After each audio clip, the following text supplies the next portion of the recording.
అందరికీ ఉగాది శుభాకాంక్షలు. నన్ను అభిమానిస్తున్న, ఆదరిస్తున్న మీకు, మీ కుటుంబ సభ్యులు అందరికీ కూడా పరాభవనామ నూతన తెలుగు సంవత్సర శుభాకాంక్షలు. ఈ నూతన తెలుగు సంవత్సరం మీ జీవితాల్లో వెలుగులు తీసుకురావాలని, ఈ తెలుగు సంవత్సరంలో మీ జీవితాలు నెక్స్ట్ లెవెల్కి వెళ్ళాలని మనసారా కోరుకుంటున్నాను. నా వీడియోలు రెగ్యులర్గా చూస్తున్న వాళ్ళు ప్రతి వీడియోకి లైక్ చేయండి. ప్రతి వీడియో మీద మీ అభిప్రాయాన్ని కామెంట్ రూపంలో తెలియజేయండి. ప్రతి కామెంటు నేను చదువుతాను. దయచేసి ప్రతి వీడియోను కూడా మీ ఫ్రెండ్స్ గ్రూప్లో షేర్ చేసే ప్రయత్నం చేయండి. ఈ వీడియోలో ఈ తెలుగు సంవత్సరంలో జగన్మోహన్ రెడ్డి గారి పొలిటికల్ లైఫ్ ఎలా ఉండే అవకాశం ఉంది అనేది మాట్లాడుకుందాం. నేనేమి జ్యోతిష్యం అయితే చెప్పట్లేదు, కేవలం పొలిటికల్ సిచ్యువేషన్స్, పబ్లిక్ ఒపీనియన్ ఆధారంగా ఒక అంచనాన్ని చెప్పే ప్రయత్నం మాత్రమే చేస్తున్నాను. ఇది జ్యోతిష్యం అయితే కాదు, సవరణ ఇది.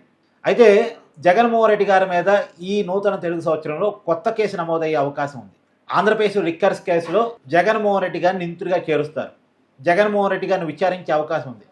రాబోయే 3 నెలల కాలంలో జగన్మోహన్ రెడ్డి గారిని ఈ కేసులో నిందితుడిగా చేర్చి నోటీసులు ఇచ్చి విచారించే అవకాశం ఉంది. కానీ అరెస్టు మాత్రం జరగకపోవచ్చు. ఆంధ్రప్రదేశ్ లిక్కర్ కేసుని లోకల్ సిట్ విచారిస్తుంది. లోకల్ సిట్తో పాటు ఎన్ఫోర్స్మెంట్ డైరెక్టరేట్ కూడా విచారిస్తుంది. మనీ లాండరింగ్కి సంబంధించినటువంటి విషయాల్ని ఎన్ఫోర్స్మెంట్ డైరెక్టరేట్ విచారిస్తుంది. జగన్మోహన్ రెడ్డి గారిని ఎన్ఫోర్స్మెంట్ డైరెక్టరేట్ నోటీసులు ఇచ్చి పిలిచి విచారించే అవకాశం కనపడతా ఉంది. కానీ అరెస్టు మాత్రం జరిగే అవకాశం కనపడటం లేదు. కాకపోతే జగన్మోహన్ రెడ్డి గారికి ఎదురు కాబోయే ఇంకొక బిగ్ టాస్క్ ఏంది అంటే లోకల్ బాడీ ఎన్నికలు. వరుస ఓటముల తర్వాత అసెంబ్లీ పార్లమెంట్ ఎన్నికల్లో ఘోరమైన ఓటమి, తర్వాత ఎమ్మెల్సీ ఎన్నికల్లో అసలు ఎన్నికల్లో నిలబడే పరిస్థితి లేకపోవటం, తర్వాత పులివెందల రూరల్ జడ్పీటీసీ జగన్మోహన్ రెడ్డి గారి సొంత మండలంలో కనీసం వైసీపీ జడ్పీటీసీ అభ్యర్థికి డిపాజిట్ కూడా రాకపోవటం, ఈ వరుస పరాభవాల తర్వాత, వరుస అవమానాల తర్వాత, కనీసం ప్రతిపక్ష నాయకుడు హోదా కూడా అసెంబ్లీలో లేని పరిస్థితి తర్వాత ఈ నూతన తెలుగు సంవత్సరంలో ఈ పరాభవాల నుంచి జగన్మోహన్ రెడ్డి గారు తప్పించుకోగలరా అంటే తప్పించుకోలేరు అనేది క్లియర్గా కనపడతా ఉంది. లోకల్ బాడీ ఎన్నికల్లో కూడా జగన్మోహన్ రెడ్డి గారికి ఓటమైతే ఎదురవుతుంది. సరే, ఎవరైనా చెప్తారు ఇది లోకల్ బాడీ ఎన్నికలు గవర్నమెంట్కి అడ్వాంటేజ్గా ఉంటాయి. అయితే వైసీపీ రికవరీ కావడానికి అవకాశం ఉంది. చాలా చోట కూటమి ఎమ్మెల్యేల మీద తీవ్రమైన వ్యతిరేకత ఉంది. సో ఆ మేరకు వైసీపీ రికవరీ కావడానికి ప్రయత్నం చేస్తూ ఉంది. లోకల్ బాడీ ఎన్నికల మీద విపరీతమైన ఫోకస్ అయితే పెట్టింది. జగన్మోహన్ రెడ్డి గారికి ఉన్న గొప్పతనం ఏంటంటే అతని గుండె ధైర్యం. ఇన్ని నెగిటివ్ సిచ్యువేషన్స్ ఎదురైనా సరే జగన్మోహన్ రెడ్డి గారు తట్టుకొని నిలబడగల కెపాసిటీ ఆయనకు ఉంది. ఆయన పార్టీ పెట్టే నాడు కూడా అనేక రకాల ఇబ్బందులు, వాటన్నిటిని తట్టుకొని నిలబడి పార్టీ పెట్టి పార్టీని క్విక్ చేసుకొని ఒక రాజకీయ పార్టీని నిలబెట్టుకోవడం అనేది చిన్న విషయం కాదండి. ఎంతో పట్టుదల, ఎంతో మొండితనం, ఎంతో గుండె ధైర్యం ఉంటేనే సాధ్యమైంది. జగన్మోహన్ రెడ్డి గారికి ఉన్న దాంట్లో అదే గుండె ధైర్యం, పట్టుదల, మొండితనం. ఇది జగన్మోహన్ రెడ్డి గారికి ఉన్న లక్షణాలు. అంటే పాజిటివ్గా చెప్పుకోవాలి, నెగిటివ్గా చెప్పుకోవాలి గారు చెప్తున్నాను. జగన్మోహన్ రెడ్డి గారు ఇవి ఉన్నాయి, ఈ లక్షణాలు ఉన్నాయి. మొండిగా నిలబడతాడు, గట్టిగా పోరాడతాడు, ఆ మొండి ధైర్యం ఉంది. కాబట్టి ఇప్పుడు ఈ లోకల్ బాడీ ఎన్నికల్లో వైసీపీని రికవరీ చేసుకోవటానికి కొంత అవకాశం ఉంది.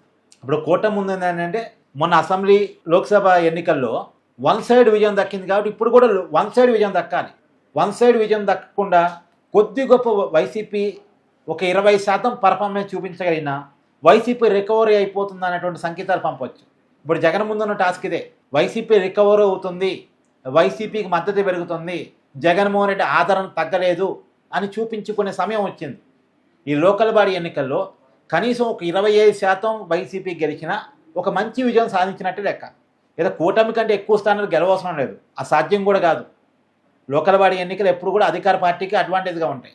కానీ ఒక 25% సీట్లు వైసీపీ గెలవగలిగినా వైసీపీ రికవరీ అవుతుంది, వైసీపీకి జనంలో మద్దతు అలానే ఉంది, కూటమి ప్రభుత్వం మీద వ్యతిరేకత స్టార్ట్ అయింది, జగన్మోహన్ రెడ్డికి మళ్ళా ప్రజా మద్దతు పెరుగుతుంది అనేదాన్ని నమ్మించుకోవచ్చు. సహజంగా జగన్మోహన్ రెడ్డి గారు ఎప్పుడు అనుకుంటూ ఉంటారు, నాకు జనంలో ఆదరణ తగ్గలేదు అని నిరూపించుకోవాలని. అందుకనే జగన్మోహన్ రెడ్డి గారు ఎక్కడికి పోయినా సరే జనాన్ని సమీకరించుకుంటూ ఉంటారు. ఆ జన సమీకరణ ఎందుకు అంటే చూసారా నాకు ప్రజా మద్దతు తగ్గలేదు, ప్రజలు విపరీతమైన అభిమానం ఉందని చూపించుకోవాలనే ప్రయత్నం. ఇప్పుడు అలా రోడ్ షోలు చేస్తే అది పై ప్రచారం అయింది తప్ప అది కాదు, లెక్కలోకి రాదు. లెక్కలోకి వచ్చేది ఏంది? ఎన్నికల్లో ఫలితాలే. లోకల్ బాడీ ఎన్నికల్లో కనుక నిజంగా వైసీపీ 25% పర్ఫార్మెన్స్ చూపించుకోగలిగితే, 30% పర్ఫార్మెన్స్ చూపించుకోగలిగితే వైసీపీ రికవరీ అవుతుంది, వైసీపీకి ఆదాయం తగ్గలేదని చెప్పుకోవడానికి అవకాశం ఉంటుంది. సో ఒక బిగ్ టాస్క్ అయితే జగన్మోహన్ రెడ్డి గారి ముందు ఉంది. చూద్దాం మరి ఈ టాస్క్ని ఎలా అధిగమించగలడు. కాకపోతే జగన్మోహన్ రెడ్డి గారు ఎదుర్కోబోయే ఇంకోటి ఏంటంటే చెప్పాను కదా, ఆయన మీద కేసు నమోదయ్యే అవకాశం ఉంది, విచారణ అయితే ఎదుర్కోవాల్సి వస్తుంది. కానీ జగన్మోహన్ రెడ్డి గారు విరివిగా జనాల్లోకి వెళ్తారు ఈ సంవత్సరం. పాదయాత్ర ఈ ఉగాదికి కాదు కానీ వచ్చే తెలుగు సంవత్సరంలో ఆయన పాదయాత్ర స్టార్ట్ కాబోతుంది. 2027 సెప్టెంబర్లో పాదయాత్ర స్టార్ట్ అవుతుందని చెప్తూ అంటున్నారు. 2027 తర్వాత జగన్మోహన్ రెడ్డి గారు గట్టిగా జనంలోకి వెళ్ళటమే కాదు, గట్టిగా నిర్ణయాలు తీసుకునేటువంటి అవకాశం కూడా కనపడతా ఉంది. ఈ తెలుగు సంవత్సరంలో కూడా జగన్మోహన్ రెడ్డి తనను తాను రికవరీ చేసుకోవడానికి అవకాశాలు ఉన్నాయి. మరి చూడాలి ఏమైందని.